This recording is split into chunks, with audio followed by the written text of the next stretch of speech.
Madhava Kunja Bihari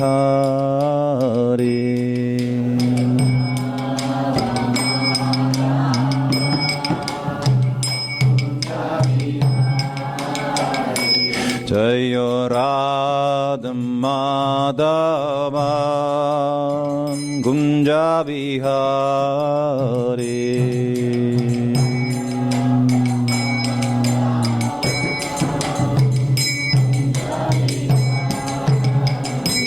Jai Gopi Janna Ballabha Girivaradari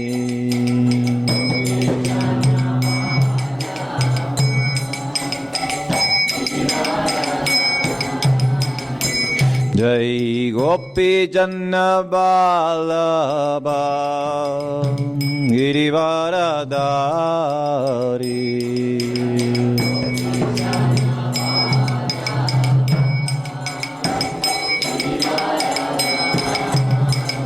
Yashodanandana Vrajajanna Ranjana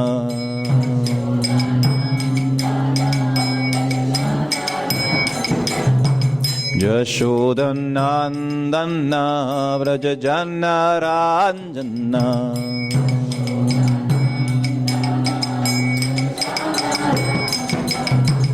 Yamuna Tira Vanachari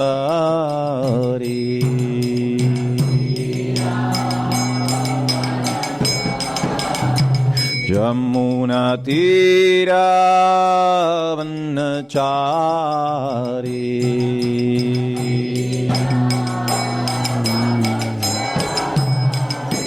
Jaya Radha Madhava Kunja Bihari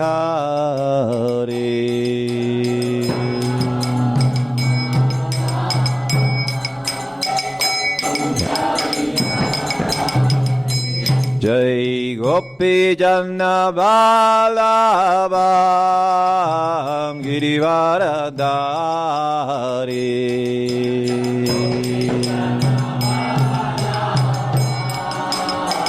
Girivaradari Yashodanandana Vrajajanna Ranjana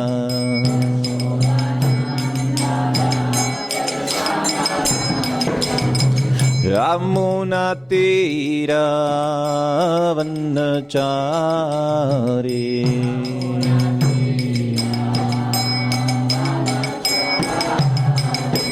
Jaya Radha Madhava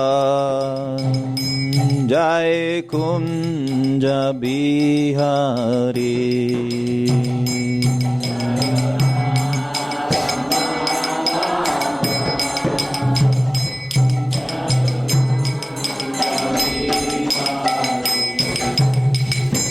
Jaya Radha Madhava Jaya Kunja Bihari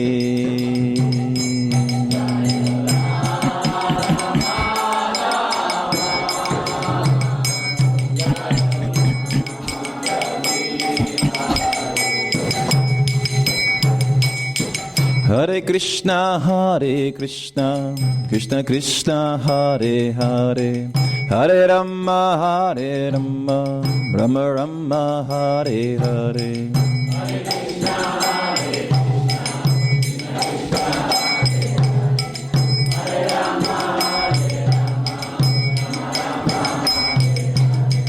Hare Krishna, Krishna Krishna, Hare Hare, Hare Rama, Rama Rama, Hare Hare.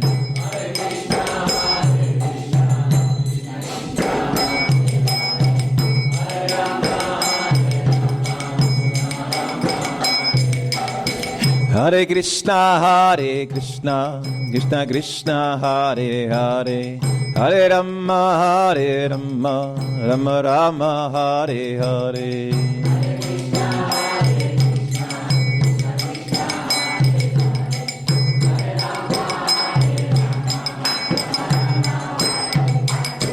Hare Krishna, Krishna Krishna, Hare Hare, Hare Rama, Rama Rama, Hare Hare.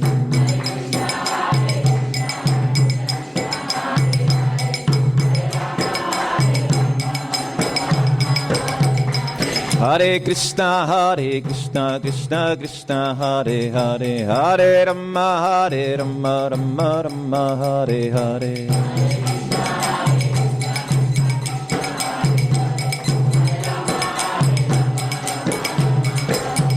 Hare Krishna, Krishna Krishna, Hare Hare, Hare Rama, Rama Rama, Hare Hare.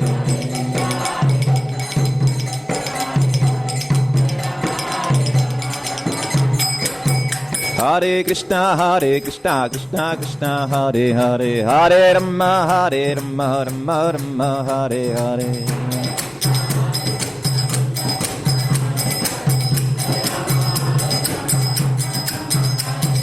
Hare Krishna, Krishna Krishna, Hare Hare, Hare Rama, Rama Hare Hare.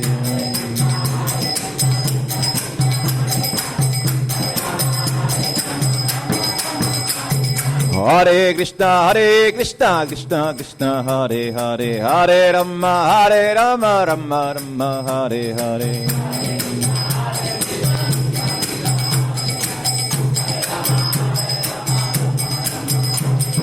Nitai, Nitai, Nitai, Nitai, Nitai, Gauranga. Jai, Nitai, Nitai, Nitai, Nitai, Nitai, Gauranga. Haribo, Haribo, Haribo, Nitai, Gaura, Haribo.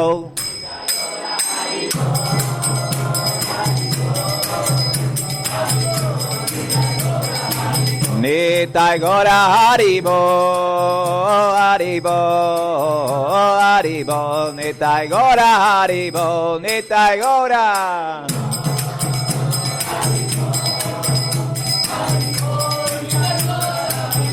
Prabhupada, Prabhupada, Prabhupada, Prabhupada. Prabhupada, Prabhupada, Prabhupada, Prabhupada. Prabhupada, Prabhupada, Prabhupada, Prabhupada. Prabhupada, Prabhupada, Prabhupada, Prabhupada. Gurudev, Gurudev, Gurudeva, Jai, Jai, Gurudev.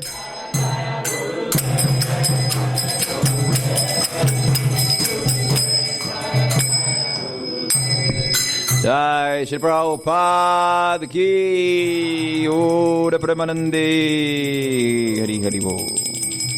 Om Vishnupad Paramahamsa Paragacharya Se Bhaktivedanta Swami Shri Prabhupada ki Jai. Jai Shri Shri Radha Krishna Gopi Gopinath Syama Kun Radha Kun Giri Govardhana ki Jai. Radha Giridhari ki Jai. Prem Shri Kahoy Shri Krishna Chaitanya Prabhu Nityananda Shri Advaita Shri Vasari Gaura Bhaktivinoda ki Jai. Jai Shri Shri Sarasirmani Gaunitai ki Jai. Jai Shri Shri Nitya Chaitanya Chandra ki Jai. Gaura Premanande. Hare Krishna. Bueno, muchas gracias. Nadie viene por primera vez, ok.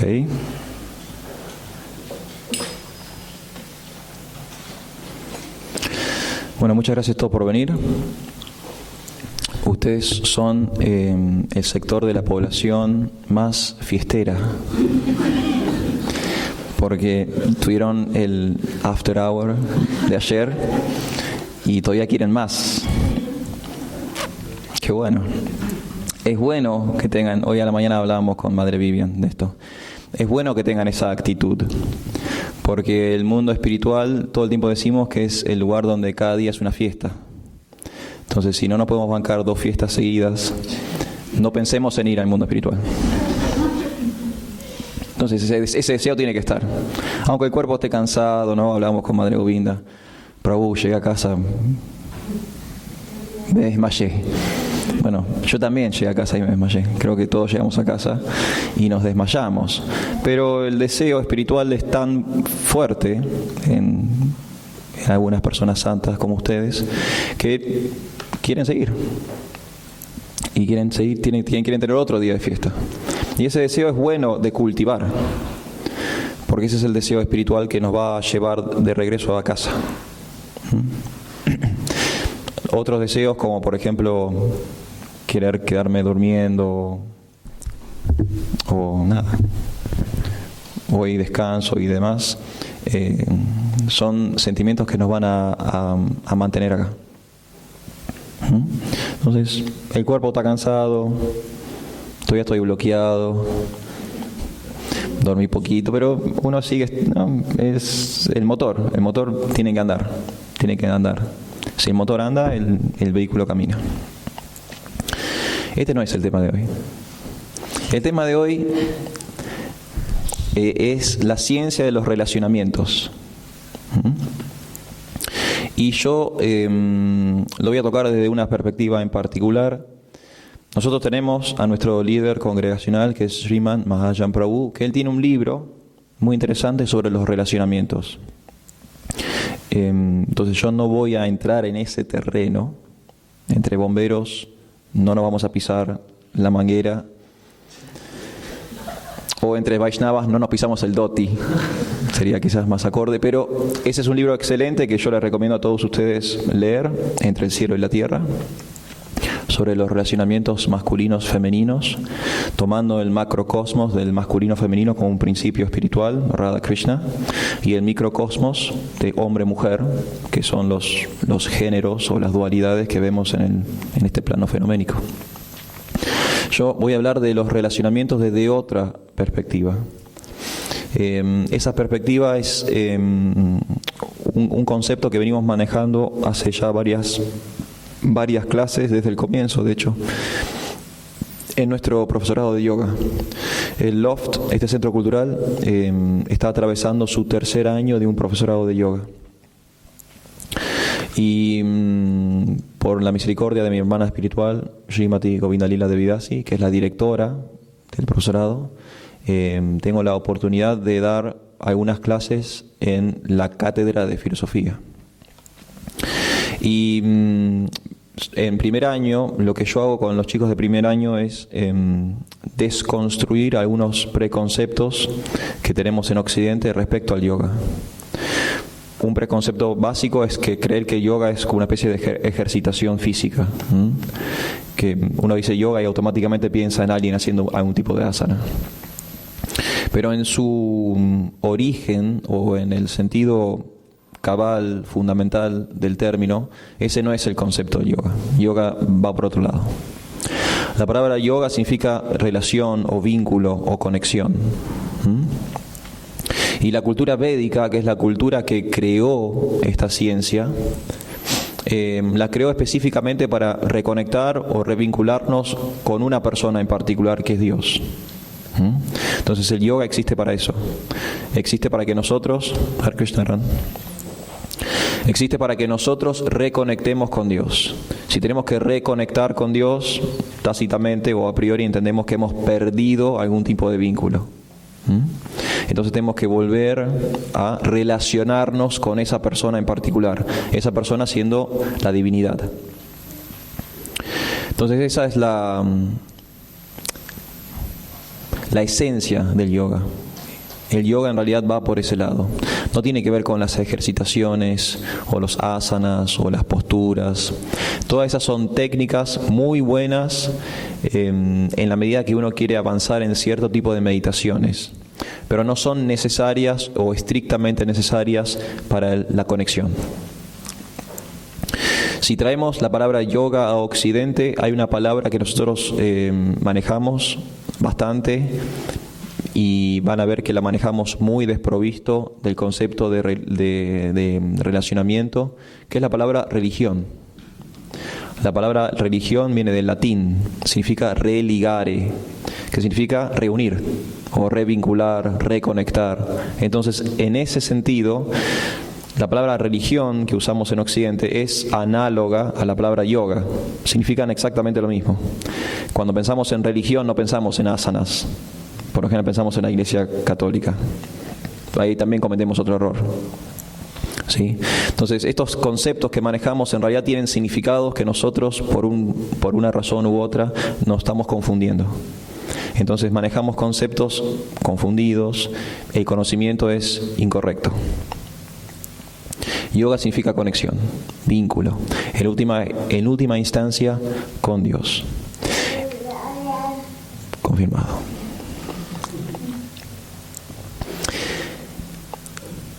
Y lo que yo le explico a los alumnos del profesorado es que nosotros podemos hablar de yoga completamente desprovisto de ideas que tengan que ver con lo físico.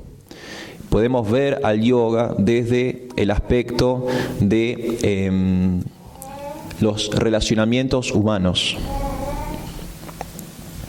Y en esa instancia podemos entender el yoga como la ciencia de los relacionamientos.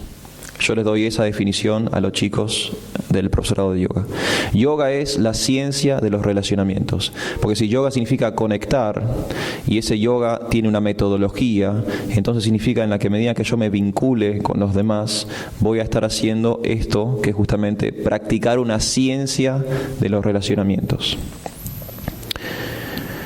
Para que no crean que es una especulación mía, sino que este concepto sí existe en las Escrituras, voy a remitirme a algunos versos del Bhagavad Gita. El primer verso que me voy a referir es un verso que seguramente todos ustedes conocen, que es el primer verso del 4º capítulo del Bhagavad Gita. Ese 4º capítulo se llama El conocimiento trascendental.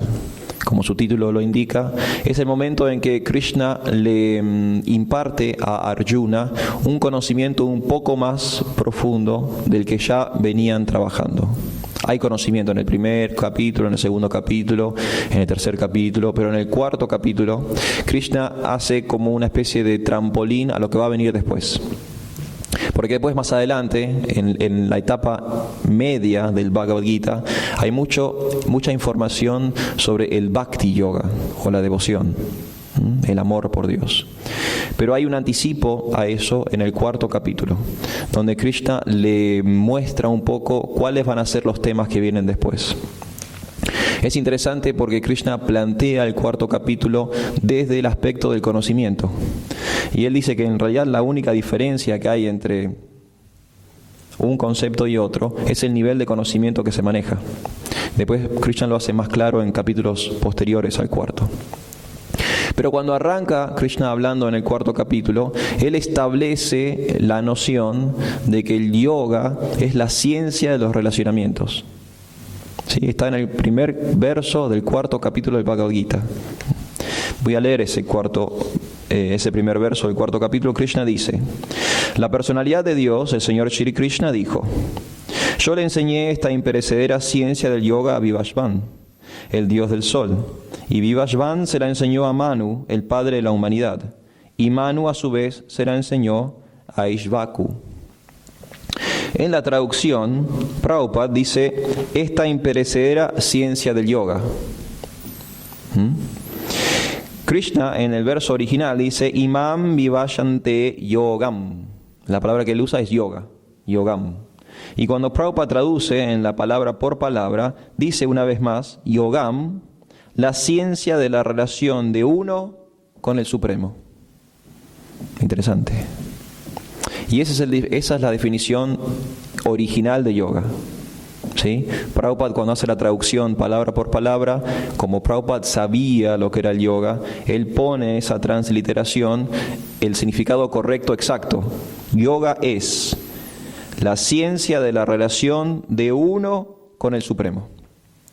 Eso significa yoga. Y es lo que Krishna le dijo a Arjuna hace 5.000 años atrás.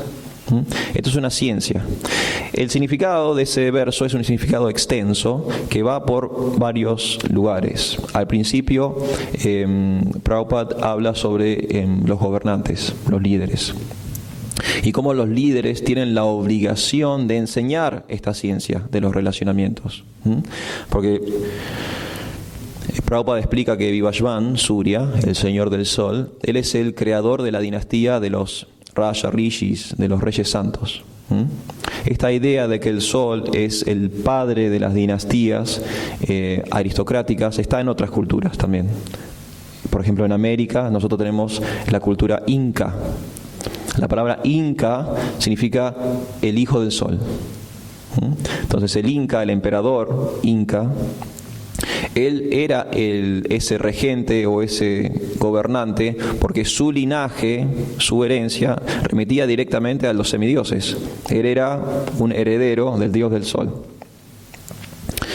Y en Occidente, ¿conocen a Luis XV? ¿Saben cómo lo llamaban? El Rey Sol. También está esa idea de que la aristocracia o estos gobernantes universales, ellos descienden directamente de los semidioses. Krishna lo explica en ese verso, ¿no? Él le dio este conocimiento primero al Rey del Sol.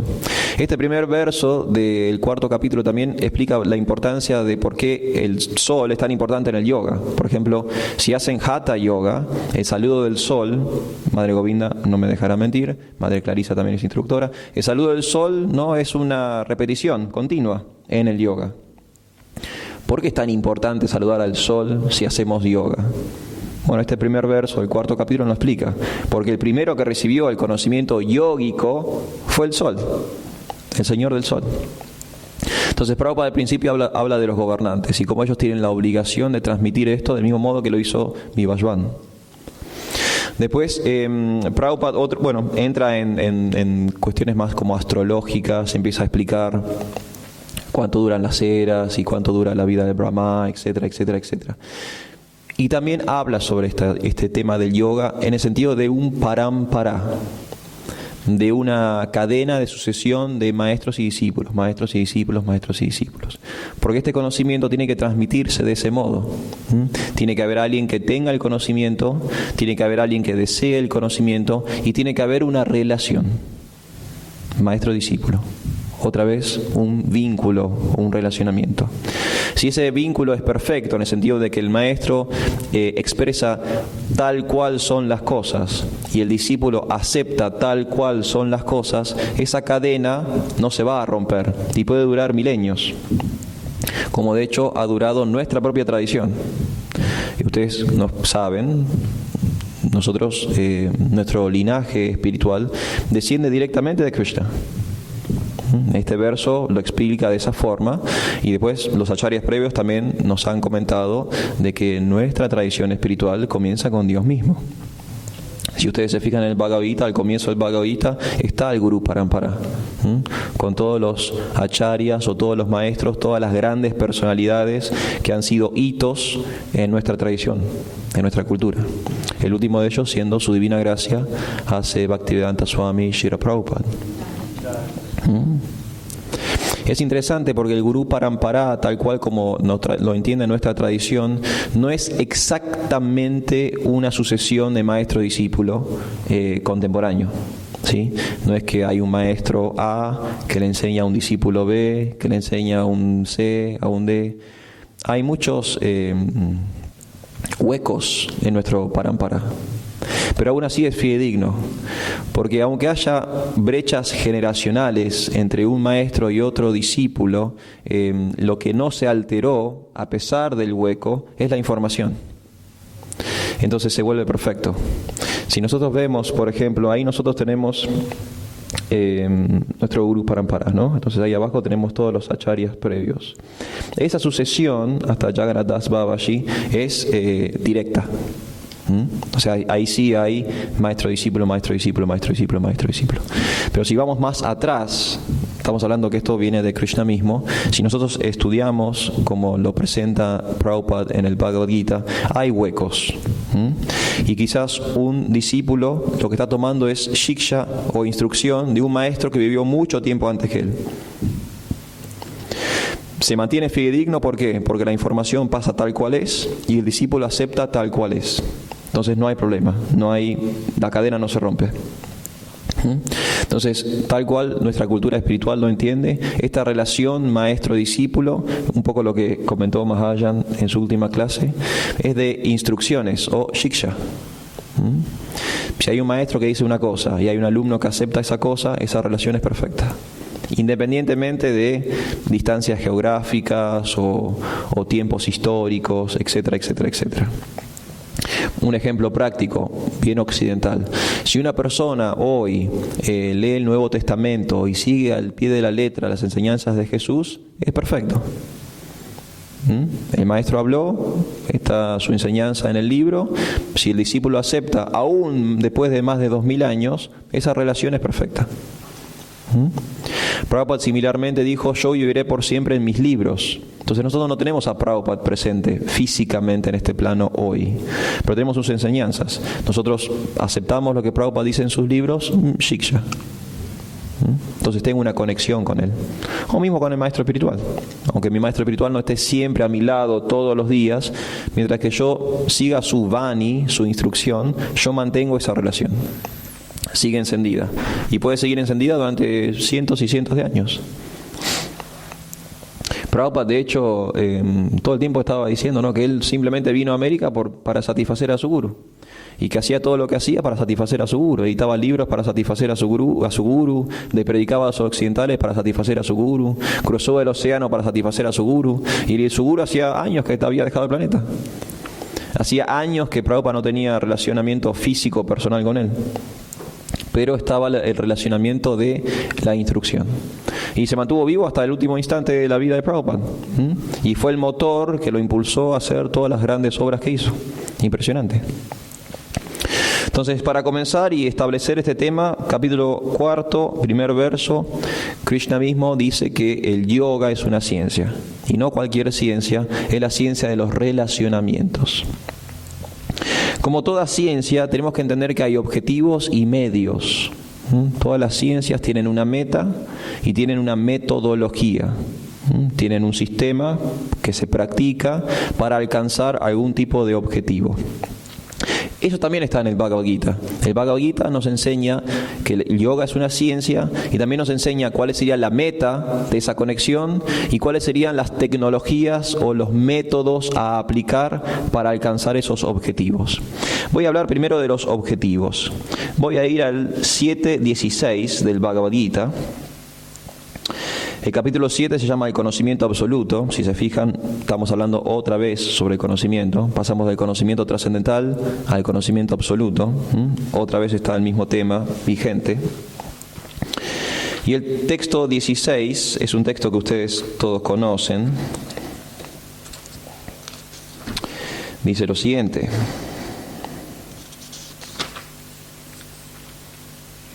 oh tú, el mejor de los Bharatas, Arjuna, 4 clases de hombres piadosos comienzan a prestarme servicio devocional: el afligido, el que desea riquezas, el indagador y aquel que busca conocimiento acerca del absoluto. Ahí están los objetivos. Ahí están los objetivos del yoga.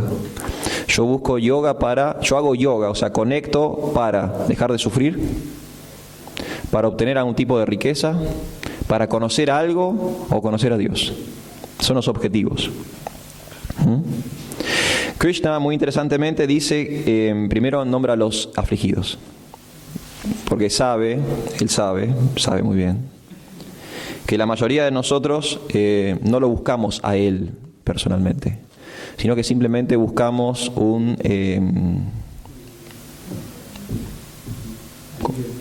alivio. Buscamos un alivio. Y lo vemos todo el tiempo. Yo lo he visto, incluso en esta congregación. Lo he visto en congregaciones anteriores también. Personas que vienen y cuando te conocen y entran en confianza, revelan su mente y dicen, ¿no?, que tienen muchos problemas, que no tienen trabajo, no les va bien el estudio, problemas con la familia, están divorciados, los hijos son problemáticos, no sé, hay una adicción, etcétera, etcétera, etcétera. Y uno le da la recomendación que le da a todo el mundo: cante Hare Krishna. Entonces le enseña a cantar, demuestra el rosario, La persona empieza 3 meses, 4 meses, 6 meses, se la ve refulgente. Krishna, que es el amigo supremo, el Padre bienqueriente, soluciona, hace los arreglos. Se van las adicciones, se arregla la familia, el trabajo va mejor, aprobé el parcial que tenía que aprobar y no viene más. La persona no viene más. Ni agradecer. No viene más, directamente no viene más. Lo he visto con muchos devotos. Un afligido. No un bhakta. Un afligido. Él buscaba dejar de sufrir. Por eso la Iglesia Universal del Amor es tan popular. Y tiene tanto éxito. Porque no le están diciendo a las personas, vengan a conocer a Dios. ¿Cuál es el eslogan? Pare de sufrir. Claro, es explícito. Es explícito, pare de sufrir. Entonces el tipo está haciendo zapping a la medianoche, deprimido en la casa, con una cerveza, ¿no? Pensando, qué garrón, mi mujer, el trabajo no da, el nene se droga, tengo úlcera, pare de sufrir. Subo el volumen. No hago más zapping, quiero saber de qué se trata. Es loco, pero es obvio. Es obvio. Y funciona. Y Krishna los nombra primero porque son la mayoría. Es el grueso de la población, los afligidos. Entonces la meta para esas personas, o sea, el objetivo del yoga, ellos con qué quieren conectar? Con el alivio. Con la ausencia de sufrimiento. Es un objetivo. El segundo objetivo que plantea Krishna, que es un poquito más elevado, buscar algún tipo de opulencia material. Dicen, ok, Dios es todo, Dios es el propietario de todo, todos los universos le pertenecen, todos los planetas le pertenecen, todo le pertenece a Él. Si yo me hago amigo de Él, me vinculo con Él, algo de rebote me va a tocar. ¿No? Claro, ese es el pensamiento. Hare Krishna.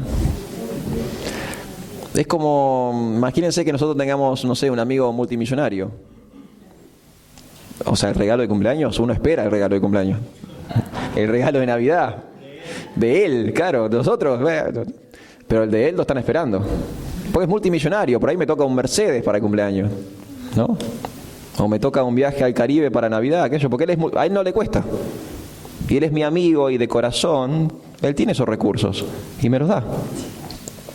¿No? ¿No tienen así amigos en algún tipo de posición que a veces nos ayudan con cosas? No sé. Alguien en la municipalidad, algo, ¿sí? Que nos facilitan cosas. Está buenísimo. Entradas al cine. Y es de amor, es un gesto de amor. A la persona no le cuesta. No es que el Mercedes me costó, ¿no? Y trabajé 40 años para comprártelo. No. Te lo doy. Y hay personas que ven a Dios como ese proveedor. Una especie de almacenero cósmico que nos está dando cosas todo el tiempo. Y se acercan a Dios desde ese ángulo, desde esa perspectiva. Entonces la meta yógica o de vínculo no es con la persona, sino con sus enseres. ¿Se entiende? Con sus potencias, con lo que Él puede generar. Mismo caso, escenario anterior, cuando obtuve lo que quise, quizás no voy más. Ya lo tengo. Porque mi meta no era ese vínculo personal. Mi meta era que mi trabajo sea más opulento, tener mi casa, mi auto. Ahora lo tengo, gracias. A veces ni siquiera gracias, pero hasta ahí llegué. El tercer nivel, que Krishna considera un poquito más elevado, es otro modo de relacionarnos, otro objetivo, es el conocimiento en general. Entonces uno dice, ok, Dios es infinito, omnisciente, Él sabe todo. Entonces si Él sabe todo, yo que tengo el deseo de saber, tengo esa urgencia de saber, me voy a asociar con Él. Él sabe todo, igual que en el caso anterior, de efecto rebote, voy a ligar algo de información. Yo eso lo viví personalmente. ¿En serio? Con una persona, cuando yo conocí a los devotos, había una Mahata, un grupo pequeño, en la casa de una devota, Srimati Madhaprasad Devidasi. Y había una persona que parecía muy interesada y muy voraz en su lectura. Madhaprasad era como todo lo que había de conciencia de Krishna estaba en el living de Madhaprasad. Entonces, uno quería el Bhagavad Gita, tenía que ir a la casa de Madhaprasad, no había otro Bhagavad Gita en la ciudad. Y ella tenía el Bhagavatam, y tenía Chaitanya Chaitamrita, y era como, wow. Y íbamos a su casa a leer simplemente. Yo iba he ido 1000 veces a su casa a leer. Y esta persona era muy voraz en su lectura, y pedía prestado el Bhagavatam y lo fotocopiaba, ¿no? Y nosotros decíamos, wow, qué devoto. Nosotros íbamos por, no sé, segundo capítulo del Bhagavad Gita, él iba por el 4º canto del Bhagavatam. Y vos decís, wow, es un devoto puro. Resultó ser un poquito menos que eso. Y una persona que simplemente acopió toda la información, cuando fotocopió todo el Bhagavatam, no volvió más. No lo vi nunca más.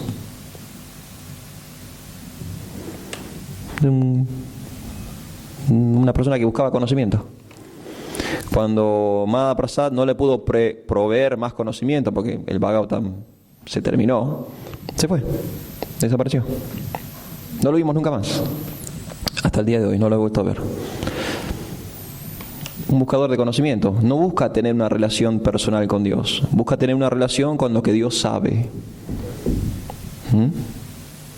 Y el último nivel, o sea, el último objetivo del yoga, que Krishna dice que es el mejor, es el objetivo en el cual las personas no están interesadas en su propia satisfacción, en su propio alivio, no están interesadas en si van a tener o no van a tener, no están interesadas en si van a saber o no van a saber, solo están interesadas en Él, en la persona divina. Ese es el máximo objetivo del yoga. Esas personas son los bhaktas, los devotos. Krishna considera que todos son devotos, incluso los escalones anteriores. Pero este es el devoto, el nitya devoto, el devoto eterno, que eternamente está ocupado en él.